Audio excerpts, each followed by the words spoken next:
Dear viewers, السلام علیکم ورحمۃ اللہ وبرکاتہ۔ امید ہے آپ خیریت سے ہوں گے۔ آپ اپنے اسلامی یوٹیوب چینل MAKNMJA جو کہ ایک فی سبیل اللہ ہے، اس کو آپ سبسکرائب کریں اور اس کی ہر ویڈیو کو لائک اور فارورڈ بھی کر دیا کریں۔ جزاک اللہ۔ ڈیئر ویورز، السلام علیکم ورحمۃ اللہ وبرکاتہ۔ امید ہے آپ خیریت سے ہوں گے۔ آج میں آپ کو استخارہ کرنے کا مسنون طریقہ اور دعا اس حدیث کے ذریعے پیش کرتا ہوں۔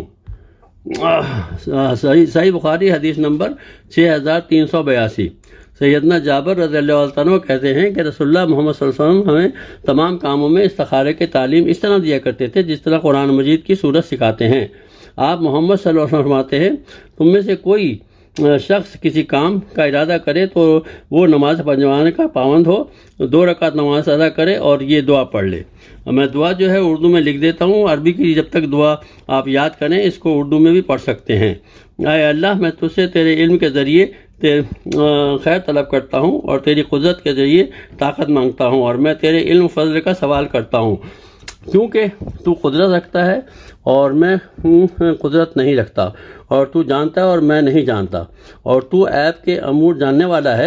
اے اللہ، اگر تو جانتا ہے کہ یہ کام کا نام لے لے اس جگہ میرے لیے، میرے دین میں، میری صفت معاش میں اور میری آخرت کے انجام کے لیے بہتر ہے تو اسے میرے مقدر میں کر دے اور اسے میرے لیے آسان کر دے، پھر میرے لیے اس میں برکت ڈال۔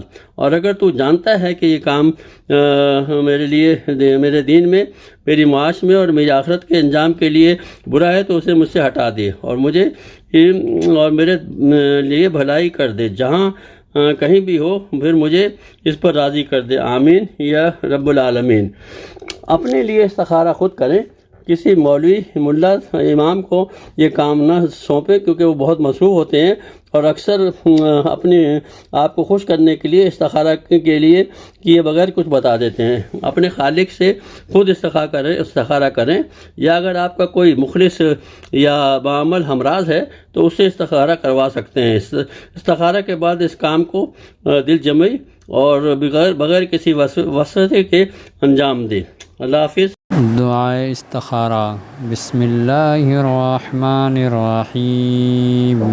اللہم انی استخیرک بعلمک واستقدرک بقدرتک واسألک من فضلک العظیم، فإنك تقدر ولا أقدر وتعلم ولا أعلم وأنت علام الغيوب۔